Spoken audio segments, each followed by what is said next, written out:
kita tak akan mampu ubah orang. Betul. Tapi kita mampu ubah diri kita. Ya, betul. Dan kita saat kita mampu untuk ubah diri kita secara alaminya lah, secara orang sekeliling kita akan berubah. Kalau kita nak isteri kita baik, kita kena jadi suami yang baik. Kalau kita nak anak-anak yang baik, kita kena jadi ayah yang baik.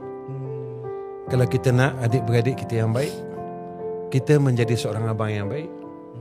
Tapi status tu susah tu Idin. Gelaran untuk jadi orang baik ni susah. Kita perlu berkorban. Kenapa Ustaz susah?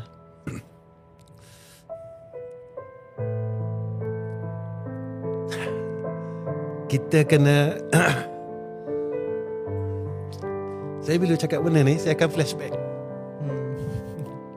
Saya akan flashback tau, peristiwa. Kita akan menderita untuk menggembirakan orang lain. Menderita untuk menggembirakan orang lain. Sebenarnya kita kecewa tau Idin. Tapi kita sembunyikan kecewa itu dalam senyuman kita. Sampai kau orang tak tahu yang kita ni susah ke? Kita sakit ke? Kita